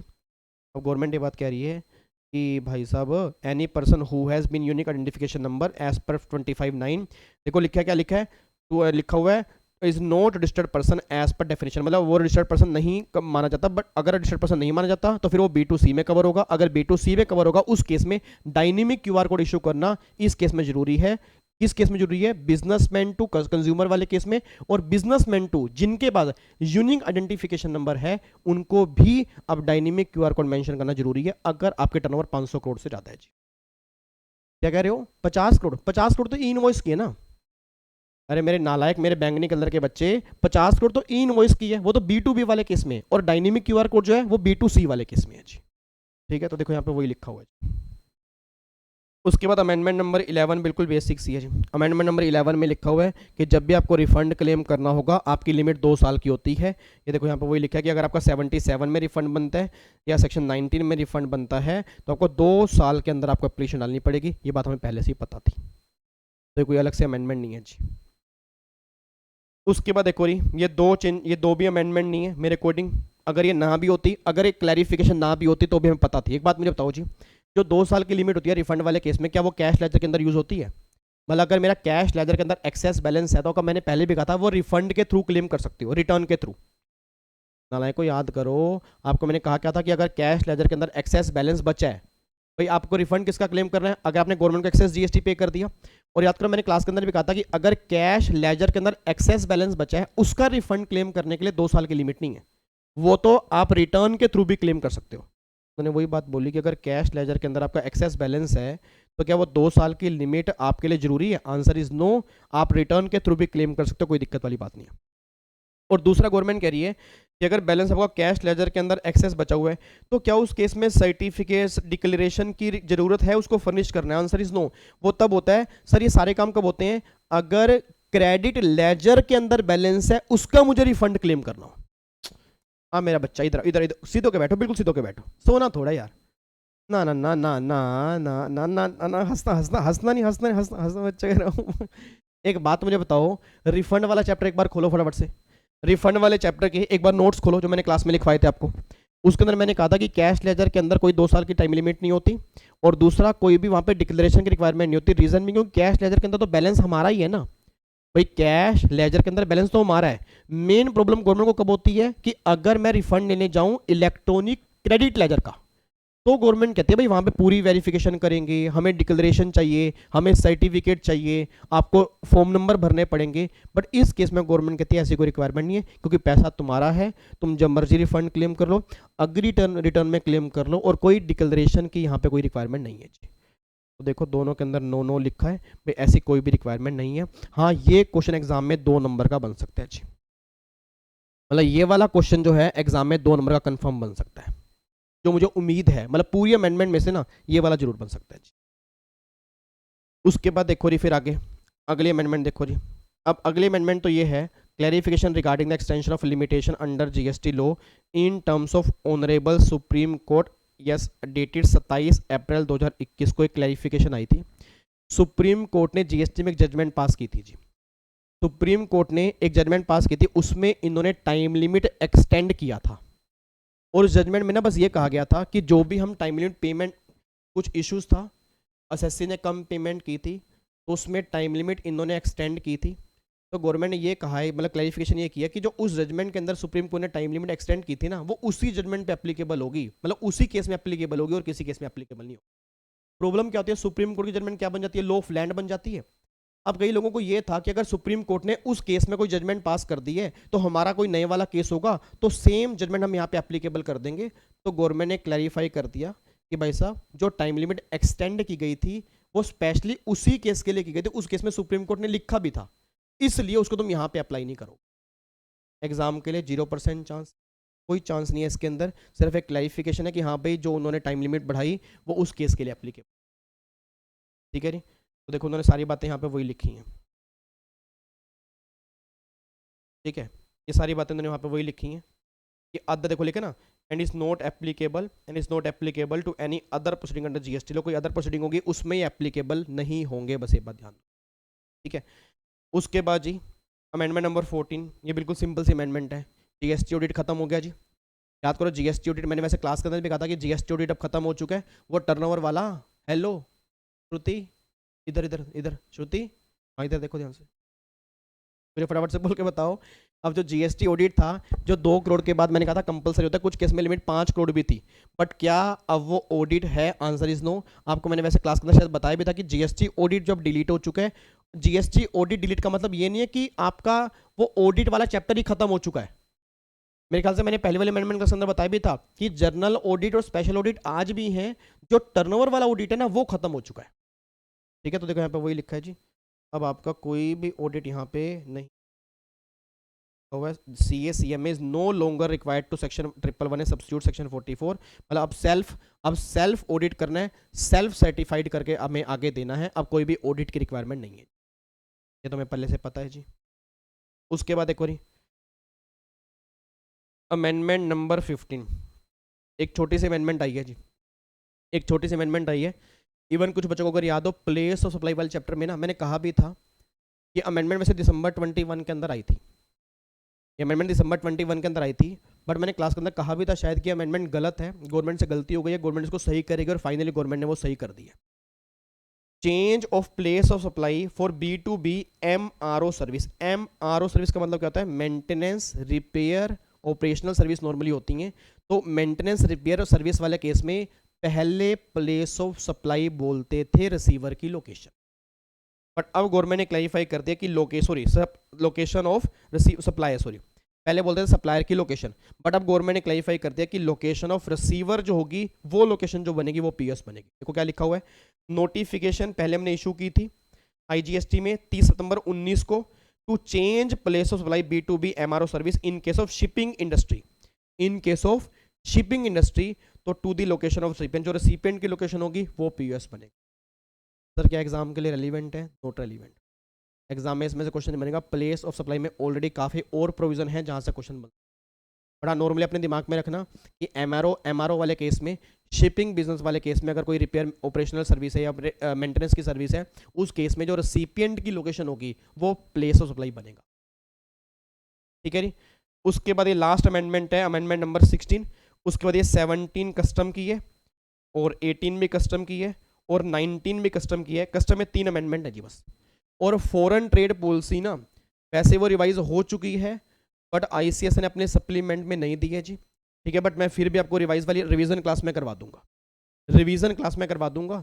तो ये जो अमेंडमेंट है इसकी मैं अलग से क्लास दूंगा। सिर्फ 3 अमेंडमेंट कस्टम है, जो आपने पहले कस्टम पढ़ा है डिट्टो पढ़ो सेम, कोई कैलकुलेशन में चेंज नहीं है। मैं दोबारा कह रहा हूँ, कोई कैलकुलेशन में चेंज नहीं है। आप अपने इंस्टीट्यूट का सप्लीमेंट चेक कर सकते हो, आपको दिख जाएंगी कस्टम में सिर्फ 3 अमेंडमेंट है और कोई कैलकुलेशन में चेंज नहीं है, थ्योरी बेस है। और जो आपने पहले पढ़ा है उसमें कोई चेंज नहीं है, क्योंकि प्रॉब्लम क्या होती है सर, पहले पढ़ा हुआ खराब ना हो जाए। आंसर इज नो, जो पहले पढ़ा है एज इट इज आप वैसे पढ़ के चलो। ठीक है, अब आ जाओ, एक लास्ट अमेंडमेंट है, अमेंडमेंट नंबर 16, बिल्कुल छोटी सी है, माइनर अमेंडमेंट है। इस अमेंडमेंट के अंदर क्या है, इस अमेंडमेंट के अंदर भी ना इन्होंने क्लैरिफिकेशन दी है, एक क्लैरिफिकेशन निकाली है। क्लैरिफिकेशन ये निकाली है कि जैसे मान लो कोई फॉरेन कंपनी है, उसका इंडिया में एक ऑफिस है, जो वो इंडिया में इनकॉर्पोरेट नहीं है। मतलब एक फॉरेन कंपनी, उसकी ब्रांच एक इंडिया में और वो इंडिया में इनकॉर्पोरेट नहीं है, अब अगर एक फॉरेन कंपनी की ब्रांच जो इंडिया में है, जो बाहर सर्विस दे रही है, जो इंडिया से बाहर सर्विस दे रही है, तो पहली बात तो क्या उसको एक्सपोर्ट ऑफ सर्विस मानेंगे? Answer is no. Export of service कब मानेंगे? मैं दोबारा कह रहा हूं, अगर आप सारी कंडीशन सेटिस्फाइड करोगे फिर वो एक्सपोर्ट ऑफ सर्विस में कवर होगा। तो फॉरेन कंपनी की कोई ब्रांच इंडिया में है और अगर वो ब्रांच बाहर सर्विस दे रही है तो एक्सपोर्ट ऑफ सर्विस तो नहीं मानेंगे, बट क्या वो सर्विस डीम्ड डिस्टिंक्ट पर्सन को दी जा रही है, क्या ये मानेंगे? नहीं मानेंगे? यस मानेंगे। देखो यहाँ पे क्या लिखा हुआ है जी, supply of service made by branch और एजेंसी और representational office of a foreign company not incorporated India. किसको सर्विस दी जा रही है? To any establishment of the said foreign company outside India. मतलब एक फॉरेन कंपनी की ब्रांच इंडिया में है और वो सर्विस दे रही है अपनी ही किसी एस्टेब्लिशमेंट को इंडिया से बाहर, तो उसको एक्सपोर्ट ऑफ सर्विस में कवर नहीं करेंगे, डीम डिस्टिंक्ट पर्सन में कवर कर लेंगे। उस केस में जीएसटी की एप्लीकेबिलिटी हो जाएगी। और सेकंड, अगेन गवर्नमेंट ने यहाँ पे क्लैरिफाई किया कि अगर कोई इंडिया में कंपनी इनकॉर्पोरेट है और वो सर्विस दे रही है इंडिया से बाहर, वो सर्विस दे रही है इंडिया से बाहर अपनी ही किसी एस्टेब्लिशमेंट को, तो उसको भी हम एक्सपोर्ट ऑफ सर्विस में कवर नहीं करेंगे और उसको डिस्टिंक्ट पर्सन मानेंगे, उस पर जीएसटी की बातें हो सकती। तो सिंपल सी बात है, कोई फॉरेन कंपनी की इंडिया में ब्रांच है जो इंडिया में इनकॉर्पोरेट नहीं है, अगर वो बाहर कोई अपनी एस्टेब्लिशमेंट को सर्विस दे रही है तो भी डिस्टिंक्ट पर्सन है। अगर इंडिया की ही कोई कंपनी जो इंडिया में इनकॉर्पोरेट है, अगर वो अपनी एस्टेब्लिशमेंट को बाहर सर्विस दे रही है तो भी क्या मानेंगे? डिस्टिंक्ट पर्सन मानेंगे। और आपको मैंने पहले भी कहा भी था कि जब रजिस्ट्रेशन अलग अलग हो जाते हैं तो वो डिस्टिंक्ट पर्सन वाली कैटेगरी में कवर हो जाते हैं। ठीक है, तो देखो यहाँ पे क्या लिखा है, similarly any supply of service by company incorporated in India to its branch or agency or representative office located in any other country not incorporated under the law of said country, उसमें incorporated नहीं है, shall also be considered as supply between establishment of distinct person, cannot be treated as export of service। ये second amendment है जो exam के अंदर बन सकती है। तो जीएसटी में जो एडिशनल हमने 17 अमेंडमेंट की हैं उसमें मेरे अकॉर्डिंग जो है बस 2 अमेंडमेंट बन सकती हैं। एक तो वो रिफंड वाली, वो जो कैश लेजर में एक्सेस बैलेंस होता है जिसमें 2 साल की अब लिमिट, 2 साल की कोई लिमिट नहीं होती, एक तो वो वाली और एक ये वाली मेरे अकॉर्डिंग। बाकी देखो आपको पढ़नी सारी है, एक बार रीडिंग सारी करो और रीडिंग मारने वाली है सर, मैं दोबारा कह रहा हूँ रीडिंग मारने वाली है, कोई ऐसी नहीं है जिसमें कैलकुलेशन में चेंज आ रहा हो। मैंने पहले भी कहा था 2 साल कोविड के चक्कर में इतने कोई चेंजेस आए नहीं है और आप खुद देख लो ये चेंजेस कैसे हैं जी। नहीं तो सर कई बार ऐसा होता था कि पूरे पूरे वैल्यूएशन के क्वेश्चन चेंज हो जाते थे, आईटी के क्वेश्चन चेंज हो गए, रूल नंबर 43 में एक बार चेंज आया था, आज से 2 साल पहले रूल नंबर 43 में चेंज था, पूरी कैलकुलेशन ही चेंज हो गई थी। तो वो ऐसा कोई चेंज नहीं है, थ्योरी बेस है, प्रोविजन बेस है, बेसिक और कई चेंज ऐसे हैं जो बहुत पुराने हैं बट सप्लीमेंट में डाल दी हैं, हमें करने हैं बस, ये सप्लीमेंट में जो डाल दिया हमें करना है, भला है बुरा है, जैसा भी मेरा पति मेरा देवता है। ठीक है जी, अब ये तो आपकी अमेंडमेंट है जीएसटी की। अब मैं आपको दिखा रहा हूँ जी डीटी की अमेंडमेंट, ये आपका सप्लीमेंट है, उसी सप्लीमेंट को मैंने आपके सामने खोला है जी।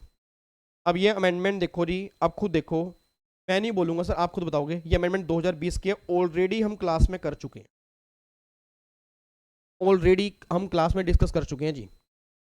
अब याद करो मैंने क्लास के अंदर कहा था, पीजीपी के अंदर, जिन बच्चों ने पीजीपी के लेक्चर देखे हैं, पीजीपी देखे ही नहीं होंगे।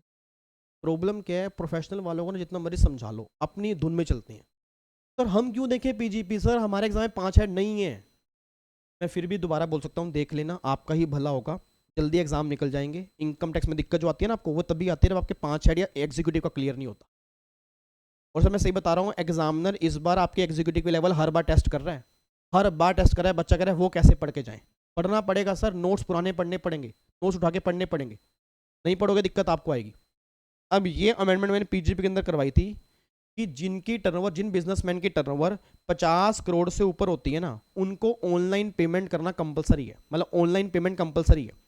अब ऑनलाइन पेमेंट करने में यूपीआई जो ट्रांजेक्शन होती है, यूपीआई गूगल पे हो गया या पेटीएम यूपीआई हो गया, उससे ना क्या ना कई बार चार्जेस कट जाते थे, मतलब ऑनलाइन पेमेंट करते हैं कुछ चार्जेस कट जाते हैं, तो वो चार्जेस मतलब वेव ऑफ कर दिए थे डिपार्टमेंट ने और कहा था बैंकों को भैया वेव ऑफ करो, और आज के बाद ऑनलाइन पेमेंट करने पे चार्जेस नहीं लगाए जाएंगे।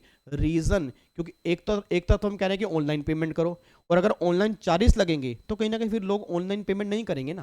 देखो यहाँ पे क्या लिखा हुआ है, every person having business turnover more than 50 crore during the immediately preceding the previous year shall mandatory provide the facilitate और for accepting payment through prescribe electronic mode. मतलब उसको पेमेंट कंपलसरी था कि आपको ऑनलाइन ही पेमेंट लेनी है, आपको मैनुअल पेमेंट लेनी नहीं है। प्रॉब्लम क्या आ रही थी, प्रॉब्लम ये थी, however representation were receive the bank are collecting charges on transaction carried out through UPI. तो फिर बोर्ड ने सर्कुलर निकाला कि भाई साहब रिफंड करो सारे पैसे और 1 जनवरी 2020 के बाद किसी ट्रांजैक्शन पे कोई चार्जेस नहीं कटेंगे, बस ये बात ध्यान। तो बेसिक अमेंडमेंट है, 2020 की है, बहुत पुरानी है, पहले भी हम क्लास में कर चुके हैं पीजीपी के अंदर। अब दोबारा से उन्होंने डाल दिया तो दोबारा में, अदरवाइज एग्जाम में किसी काम की है नहीं। उसके बाद जी ये अमेंडमेंट भी देखो पुरानी है जी, ओल्ड अमेंडमेंट है। याद करो ट्रांसफर प्राइसिंग के अंदर 19 अक्टूबर देखो 2020 के अमेंडमेंट है, नोटिफिकेशन। मतलब प्रॉब्लम पता क्या, इनको ना बस सप्लीमेंट ना बनाना था भाई, हाँ भाई 6-7 पेज का होगा, बच्चे को थोड़ा सा डर लग जाएगा।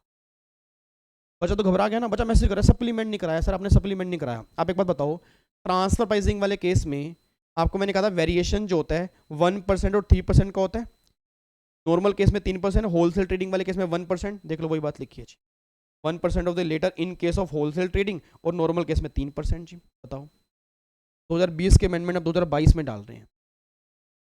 पता क्यों डाल रहे हैं? क्योंकि उनको डर है कि बच्चे भी करके ही नहीं जा रहे, बच्चे पता नहीं कितना पुराना लो पढ़ के जा रहे हैं। ठीक है, तो ये ऑलरेडी हम कर चुके हैं, मैंने लिखा हुआ है ओल्ड अमेंडमेंट है। ये अमेंडमेंट डाली है, मैंने क्लियरली लिख दिया not relevant, not relevant reason. अब एक बात मुझे सोच के बताना जी, इसके अंदर ये लिखा हुआ है, ये पूरी अमेंडमेंट है, ये क्रक्स निकल के आ रहा है। अब ये सेक्शन 10 है एग्जीक्यूटिव के अंदर ही, आपको मैं दिखाऊं जी, सेक्शन 10 है एग्जीक्यूटिव के अंदर। आपको मैं थोड़ा बहुत याद करवा दूं, सेक्शन 10 किसका होता था? इनकम एग्जम्प्ट फ्रॉम टैक्स का होता था। अब इस अमेंडमेंट के अंदर ना ये लिखा हुआ है कि एक फंड बना फंड, और उस फंड ने फंड मैनेजर को ना रेम्यूनरेशन दी, फंड मैनेजर को रेम्यूनरेशन दी। अब फंड मैनेजर को जब रेम्यूनरेशन दी ना, तो रेम्यूनरेशन किस तरह से कैलकुलेट होगी, उस टाइम पर कोई पैटर्न नहीं था, और गवर्नमेंट ने क्या किया, पैटर्न बताया 2021 के अंदर। तो डिपार्टमेंट ने कहा ये पैटर्न जो आपने बताया है ना, मतलब इस पैटर्न पे जो रेम्यूनरेशन आपने दी है 1920 या 2021 में, उस रेम्यूनरेशन को भी आपको ऐसे कैलकुलेट करना पड़ेगा। तो यहाँ पे गवर्नमेंट ने क्लैरिफिकेशन निकाली कि भाई साहब जब से पैटर्न आया है उसके बाद से ही रेम्यूनरेशन वैसे कैलकुलेट होगी, जो पहले रेम्यूनरेशन फंड मैनेजर को दी जा चुकी है उसकी कैलकुलेशन अलग से दोबारा से अब नहीं की जाएगी। यहाँ पे एक अमेंडमेंट है इनकम एग्जम्प्ट फ्रॉम टैक्स, ये सेक्शन 9 पता किसका है? रेजिडेंशियल स्टेटस वाले चैप्टर का जी, सेक्शन 9। और ये 9-10 ये इनकम एग्जम्प्ट फ्रॉम टैक्स का है। आपको मैं दिखाता हूँ, देखो यहाँ पे क्या है, इधर देखो क्रक्स का निकल क्या रहा है, in order to avoid genuine hardship in such cases the board provided that the financial year 1920 and 2021 in case where the remuneration paid to the fund manager is lower than the amount of remuneration prescribed under sub rule 12 of rule 10। एक rule 10 भी निकाला remuneration के लिए, तो उन्होंने कहा आपने remuneration जो है उसके अकॉर्डिंग मैच नहीं कर रही, तो गवर्नमेंट ने कहा भाई साहब जो साल जा चुके हैं उसको छोड़ दो, जो साल आने वाला उसके बेस पे कैलकुलेशन करेंगे। But at the arm length price it shall be sufficient compliance to clause M of subsection 3 of section 9. It is stated that the remuneration to be paid to the fund manager for the financial year 21-22 shall be in accordance with sub rule 12। मतलब जो अब जो 21-22 में salary पे की जाएगी fund manager को, वो उसके बेस पे कैलकुलेशन पे की जाएगी। ठीक है जी, तो एग्जाम के लिए इररिलेवेंट है, किसी काम का है नहीं है। ठीक है, उसके बाद अब यहाँ पे ये अमेंडमेंट हम ऑलरेडी डन कर चुके हैं जी। याद करो significance economic presence residential status वाले चैप्टर में आप देख रहे हो एग्जीक्यूटिव के सारी अमेंडमेंट। सर आपने कहीं वो सप्लीमेंट एग्जीक्यूटिव का तो नहीं खोल दिया? ये लो, ये देख लो, कई बच्चे नालायक हैं। Professional program new syllabus supplement for advance tax. ठीक है सर, मैंने आपको बच्चों को भी बताया था जो रेगुलर बैच वाले बच्चे हैं कि आपके जो एडवांस टैक्स का प्योर सिलेबस है उसमें कोई चेंजेस नहीं है, चेंजेस हैं जो एग्जीक्यूटिव में आपने पढ़ा उसमें चेंजेस हैं, और वही आप देख लो उसने वो डाले हुए हैं। आप कह रहे हो ना कि एग्जीक्यूटिव का टैक्स हमारे सिलेबस में नहीं है, आप देख लो अपना सप्लीमेंट देख लो। मैं आप खुद क्या बोलूँ, क्योंकि जब मैं खुद बोलता हूँ तो बुरा बन जाता हूँ, बच्चे मेरी बात मानते नहीं है, बच्चे कहते हैं नहीं, आप खुद देख लो अब यहाँ पे रेजिडेंशियल स्टेटस की जो अमेंडमेंट है सिग्निफिकेंस इकोनॉमिक प्रेजेंस, अब उसने पता किसमें कवर कर रखी है? कंपनी की टैक्सेशन में, कि चलो कुछ तो नाम देना ही है कि बच्चा पढ़ के जाएगा, बट एक्चुअल में सेक्शन 9 रेजिडेंशियल स्टेटस में कवर है, उसको टैक्सेशन ऑफ कंपनी एलएलपी में इसलिए कवर कर लेते हैं कि जब वहाँ पे टैक्सेशन की बात होगी तो सेक्शन 9 से लिंकिंग कर देंगे, जबकि एक्चुअल में वो किसका है? 5 से लेके 9 तक जो प्रोविजन है वो किसकी है? रेजिडेंशियल स्टेटस की तो है। आपको मैं दिखाऊंगा आगे अमेंडमेंट कैपिटल गेन की दी हुई है, ये देखो इधर देखो ध्यान से। अब ये सिग्निफिकेंस इकोनॉमिक प्रेजेंस, जिसने वो अमेंडमेंट देखी है जी, जो मैंने 1 से 9 डाली है उनको तो पता होगा, मैंने वहाँ पे बताया भी है कि बिजनेस कनेक्शन इंडिया में कब मानेंगे, कि अगर सिग्निफिकेंस इकोनॉमिक प्रेजेंस अगर इंडिया में होगा, तो पूरा डिटेल के अंदर मैंने समझाया है, एक बार जाके आप देख लेना जी। वही सेम यहाँ पे लिमिट इन्होंने 2 करोड़ रुपए की, और अगर यूज़र आपके 3 लाख रुपए, वही सेम बात दोबारा यहाँ पे लिख दी है जो पहले हम कर चुके हैं। आगे देखो जी, ये देख लो। अच्छा, आपको मेरे बात विश्वास नहीं था ना, कैपिटल गेन की अमेंडमेंट डाल दिया स्लम सेल की। स्लम सेल के अंदर कैपिटल गेन की अमेंडमेंट डाली है जी। स्लम सेल याद करो, हमने पैसे प्रोफेशनल के अंदर मैंने कैपिटल गेन के अंदर भी करवाया था और अलग से भी करवाया था। और अगर आपने अमेंडमेंट क्लास देखी हो पहले वाली कैपिटल गेन वाली, उसके अंदर मैंने कहा था कि स्लम सेल में अभी तक हम सेल प्राइस क्या ले रहे थे कि जितने की आप अंडरटेकिंग सेल करोगे उतने का सेल प्राइस हम लेते थे। बट अब गवर्नमेंट कह रही है कि जो फेयर मार्केट वैल्यू होगी वो सेल प्राइस बनेगा। और फेयर मार्केट वैल्यू के लिए ना इन्होंने रूल 11 UAE इंसर्ट किया है। उसमें पता क्या लिखा है कि 2 FMV होगी, और उन 2 FMV में से जो भी हायर FMV होगी ना, हम वो लेके चलेंगे। और मैंने अभी जो नो अमेंडमेंट क्लास डाली उसके अंदर मैंने बताया भी था कि जितने की आपने अंडरटेकिंग बेची वो FMV, और जो आपने सामने वाली पार्टी से पैसा लिया चाहे मनी फॉर्म में चाहे नॉन मनी फॉर्म में स्लम सेल के केस में, उसकी FMV, इन दोनों में से जो भी हायर FMV होगी वो स्लम सेल में लेके चलेंगे। एक बार दोबारा बता रहा हूं जी, अभी तक आपने क्लास में किया होगा कि स्लम सेल वाले केस में मैंने एग्जांपल दिया था रेमंड्स कंपनी वाला। याद करो, Raymond's company cement business लफार्जे company को बेच रही है 6000 करोड़ रुपए का, और मैंने कहा था कि 6000 करोड़ रुपए सेल प्राइस ले लो। अब गवर्नमेंट कह रही कि वो सेल प्राइस नहीं बनेगा, अब सेल प्राइस बनेगा FMV। और FMV कैसे निकलेगी? FMV1 और FMV2 विच एवरेज हायर। और FMV1 क्या है कि जो आपने अंडरटेकिंग ट्रांसफर की है उसकी FMV निकालनी पड़ेगी, और जो तुमने बायर से पैसा लिया मनी या नॉन मनी फॉर्म में उसकी FMV निकालनी पड़ेगी। तो विच एवरेज हायर जो होगी वो FMV अब तुम्हें स्लम सेल में लेके चल। और ये ऑलरेडी मैं भी डिस्कस कर चुका हूँ 1 से 9 अमेंडमेंट क्लास के अंदर, उसके अंदर आप देख सकते हो जी। ठीक है, देखो मैंने लिखा है ऑलरेडी डन। ऑलरेडी डन देख लो। कैपिटल गेन आप कह रहे हो ना सिलेबस में नहीं है, इंडेक्स रेट 317 मैंने उसके अंदर बताया ही था जी, इंडेक्स रेट 317। और कैपिटल गेन में यूलिप प्लान भी इंसर्ट हुआ है। कैपिटल गेन में यूलिप प्लान इंसर्ट हुआ है सर, अभी लेटेस्ट अमेंडमेंट है, एक बार जाके प्लीज़ देख लेना जी। ऐसा ना हो कि एग्जाम के अंदर आ जाए और आप बोलो कि यूलिप प्लान क्या होता है। ठीक है, उसका मैंने प्रैक्टिकल क्वेश्चन भी वहाँ पे करवाया हुआ है, पूरा कॉन्सेप्ट मैंने समझाया हुआ, तो प्लीज़ आपसे रिक्वेस्ट है कि वो आपने जरूर देखनी। उसके बाद देखो जी, सेक्शन नंबर 45(4) कैपिटल गेन का 45(4) की अगर पार्टनरशिप फर्म अगर पार्टनर को एसेट डिस्ट्रीब्यूट कर रही है तो fair market value sale price बनता है।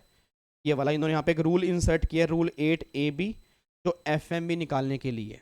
बट इसके अंदर भी पूरी कंपटीशन इन्होंने बताई नहीं है, तो इसलिए मैं यहाँ पे करवा भी नहीं रहा, क्योंकि हमारे भी किस काम का है भी नहीं है। उन्होंने एक रूल इंसर्ट किया, उसके अंदर कह रही हम बताएंगे कि FMV निकलती कैसी है, तो जब वो बताएंगे तो वो फॉर्मूला भी दिया होगा। बट अभी के लिए उन्होंने बस ये बताया कि हमने एक रूल इंसर्ट किए जिसके अंदर हम एक प्रिस्क्राइब करेंगे कि आपको FMV निकालनी कैसे। ठीक है जी। उसके बाद यहाँ पे ये देखो जी, ये अमेंडमेंट ऑलरेडी डन है जी, ये हम कर चुके हैं गुडविल वाली, कि अब गुडविल को इंटेंजिबल नहीं मानते, गुडविल पे डेप्रिसिएशन नहीं मिलता। अब गुडविल कैपिटल गेन में टैक्सेबल होगी, तो गुडविल की WDV कैसे निकालेंगे, मैंने विद एग्जांपल अमेंडमेंट क्लास में करवाया हुआ है जी, PGP के चैप्टर में। अब बताओ कौन कह रहा है कि मेरे सिलेबस में 5 हेड नहीं है जी। और हेडिंग देख लो क्या डाल रखी है, टैक्सेशन ऑफ कंपनी, LLP और नॉन रेजिडेंट। ठीक है, तो मैं दोबारा कह रहा हूँ 5 हेड जरूरी है। सैलरी छोड़ सकते हो, हाउस प्रॉपर्टी छोड़ सकते हो, बट बाकी 3 हेड नहीं। उसके बाद जी एक ये इन्होंने अगेन यहाँ पे लिखा हुआ है नोट रेलिवेंट, एक सेक्शन 10 वो इनकम एग्जम्प्ट फ्रॉम टैक्स का जी, इनकम एग्जम्प्ट फ्रॉम टैक्स का। उसमें कुछ इनकम आपकी एग्जम्प्ट होती है म्यूचुअल फंड से जो आती है, तो कौन सी इनकम एग्जम्प्ट होगी, उसको कैलकुलेट करने का तरीका क्या होगा। सेक्शन 10 में इन्होंने रूल फ्रेम किया, रूल 21AI और रूल 21AJ, कि इस बेस पर हम इनकम एग्जम्प्ट। ठीक है, तो वो जो फॉर्मूला है वो हमारे किसी काम का है नहीं। रीज़न क्योंकि इसके बेस पे इन्होंने कोई भी सेक्शन 10 जो है प्रोफेशनल लेवल पे दिया भी नहीं है, और इवन एग्जीक्यूटिव लेवल पे भी नहीं है। बट इन्होंने ये बता दिया कि 2 रूल हमने फ्रेम किए हैं कि कितनी इनकम एग्जम्प्ट होगी उसके बेस के लिए। ये लो जी, एक अमेंडमेंट ट्रांसफर। याद करो मैट के चैप्टर में ना आपको ये भी ऑलरेडी हम डिस्कस कर चुके हैं क्लास के अंदर ही। याद करो मैंने आपको क्लास के अंदर भी कहा था कि जब मैट के बुक प्रॉफिट निकालते हैं तो मैंने कहा था कि जो भी ट्रांसफर प्राइसिंग के चैप्टर की वजह से जो भी एडजस्टमेंट हमें करनी है, या एडवांस प्राइसिंग एग्रीमेंट याद है 92CC और 92CD sorry, advance pricing agreement कम से कम हाँ तो बोल दो। ट्रांसफर प्राइसिंग के अंदर 92CC advance pricing agreement, effect of advance pricing agreement. तो गवर्नमेंट ने बस यहाँ पे अब ये कहना चाह रही है कि हमें एक रूल 10B इनकम टैक्स में एक रूल सॉरी इनकम टैक्स में rule 10 RB relief in tax payable 115 JB due to operation of such section 115 JB along with the new form annual furnishing of particular free computation of book profit 92 CE और 92 CC। मतलब advance pricing की वजह से अगर कोई book profit में change आता है तो उसके लिए अलग से एडजस्टमेंट करने के लिए हम एक रूल फ्रेम करेंगे कि आपको बुक प्रॉफिट की कैलकुलेशन करनी कैसे। जब वो प्रिस्क्राइब करेंगे, जब पूरा परफॉर्मेंस बताएंगे, वो तब की तब देखेंगे। तो मैंने लिख दिया नोट रेलिवेंट, क्योंकि जब वो रूल ही नहीं है, जब वो रूल अभी पूरा उन्होंने बताया ही नहीं है तो हमारे किसी काम। तो सेम मैट की कैलकुलेशन में कोई चेंज नहीं। मैं दोबारा कह रहा हूँ, मैट की कैलकुलेशन में कोई भी चेंज नहीं है। जो आपने कैलकुलेशन क्लास में की थी सेम है, उसके अंदर सिंगल चेंज भी नहीं है, ना तो कुछ ऐड है और ना ही कुछ माइनस है। जो आपने किया वो वैसे का वैसे करना है। ठीक है जी। उसके बाद जी लास्ट अमेंडमेंट देख लो भी, इंटरनेशनल टैक्सेशन में जो सेफ हार्बर रूल मैंने कहा था ना, सेफ हार्बर रूल कुछ की गवर्नमेंट कुछ बताएगी, कुछ सेफ रूल डिटरमाइन करेगी कि जहाँ पे आर्म लेंथ प्राइस जो होगी, मतलब ट्रांजेक्शन वैल्यू को आर्म लेंथ प्राइस मान लेंगे, तो उसकी एप्लीकेबिलिटी एक थी 2021 तक थी, उन्होंने एक साल एक्सटेंड कर दिया 21-22। मतलब हम कुछ रूल्स आगे जाके बताएंगे, तो जब वो रूल्स बताएंगे तब की तब देखेंगे। अब बताओ क्या ये अमेंडमेंट जो हमने क्लास में प्रैक्टिकल क्वेश्चन के उस पर इफेक्ट डाल रहे हैं? तो क्यों इतनी आप टेंशन लेके बैठे, क्यों इतनी टेंशन लेके बैठे थे? मतलब क्यों, मतलब प्रोफेशनल वाले बच्चे भी ऐसा कर सकते हैं? मैं हैरान था। हाय सर सप्लीमेंट आ गया, सर कितना चेंज आ गया, सर समझ ही नहीं आ रहा, सर हमने उठाया हमको तो पता ही नहीं लग रहा क्या चेंज आ गया, क्वेश्चन कितने चेंज होंगे, क्या हमें करना पड़ेगा। मतलब पता नहीं इतना हो रखा था, पता नहीं क्या हो गया। और आपके सामने है सर, मतलब 90% अमेंडमेंट ऑलरेडी आप नो अमेंडमेंट क्लास में कर चुके हो, 90%। और 10% अमेंडमेंट मैंने आज करवाई है आपको, 10% जो एडिशनल हैं। हाँ जीएसटी के अंदर आप कह सकते हो कुछ चेंजेस ऐसे हैं जो एग्जाम के अंदर बन सकते हैं, बट इनकम टैक्स के ऑलरेडी चेंजेस जो हैं वो हम पहले ही कर चुके हैं 9 क्लास के, 7 क्लास के अंदर जो इनकम टैक्स। ठीक है, और आपके सामने हैं सारे चेंजेस वही हैं जो 5 हेड वाले हैं। ठीक है, और जो उन्होंने बेसिक चेंज 1-2 डाले हैं एडिशनल, आप वो खुद देख लो, उसकी कैलकुलेशन कोई, उसमें कैलकुलेशन में कोई फर्क नहीं पड़ेगा। ठीक है जी। तो आपका सप्लीमेंट मैंने आपको इसलिए दिखाया है ताकि आप ये हो जाओ कि हाँ भाई ऐसा कुछ बड़ा चीज़ नहीं आई है, वही चीज़ें जो हमने क्लास के अंदर पढ़ी है। मैंने आपको पहले भी कहा था कि फाइनेंस एक्ट 21 और इवन 22 भी जो आएगा ना, उसमें भी कोई मेजर चेंज नहीं है, इस बार के बजट के अंदर भी कोई खास चेंज नहीं। ठीक है, तो इतना टेंशन मत लो दिमाग पे। ठीक है जी, चलो तो अब हमारी अमेंडमेंट क्लास जो हैं वो पूरी कंप्लीट हो चुकी हैं जी। अब जो रिवीजन क्लास स्टार्ट होगी वो हमारी स्टार्ट होगी 27 तारीख से जी। ठीक है, रिवीजन क्लास हम स्टार्ट करेंगे 27 से। डन है, तो 27 से मुलाकात करेंगे रिवीजन क्लास के लिए। आपका मैं क्वेश्चन मैं थोड़ा सा चेंज कर रहा हूँ, तैयार कर रहा हूँ इनकम टैक्स के, उसमें थोड़े कुछ एक्स्ट्रा क्वेश्चन डाल रहा हूँ, और बस 1-2 चीज़ और बना रहा हूँ, सोच रहा हूँ आपको बताऊँ ना बताऊँ भी। चलो बताऊँगा बहुत जल्दी, सरप्राइज़ है आपके लिए। ठीक है, अभी नहीं बताऊँगा, अभी नहीं बताऊँगा। नहीं आप तैयारी करो, ऐसा कुछ नहीं है, आपको सिंपल सी बात है, जो भी बनाऊँगा वो आपको दूंगा ही सर, परिवार के आप मेंबर हो मेरे, तो अभी कोई इतना वो नहीं है। आप आराम से अपना तैयारी में लगे रहो, जो आपने पहले पढ़ा उसी को अच्छे से रिवाइज करो। अमेंडमेंट मैं दोबारा बोल रहा हूँ, ऐसी कोई मेजर अमेंडमेंट नहीं है कि हाँ मैं ये कहूँ कि भाई ये तो जरूर है, ये तो जरूर करनी है। हाँ जैसे एग्जाम्शन में जो इससे पहले वाली 2 जीएसटी क्लास डाली है, एग्जाम्शन के अंदर अमेंडमेंट है तो मे भी वो बन सकती है, बट जीएसटी में इस बार ऐसी कोई खास अमेंडमेंट नहीं है जी मेरे हिसाब से। तो मतलब जो एग्जाम के लिए मुझे पक्का लगे, जो 2-3 थी मैंने आपको बता दिया कि हाँ भाई वो बन सकती। ठीक है जी, चलो जी, बाकी फिर कोई डाउट हो तो आप मुझे बताना। बाकी मुलाकात करते हैं हम नेक्स्ट क्लास में, और सेम टाइम सेम जगह। ओके जी, bye bye, tata, thank you so much, जय हिंद, bye bye, take care, God bless you, love you all, bye bye ji.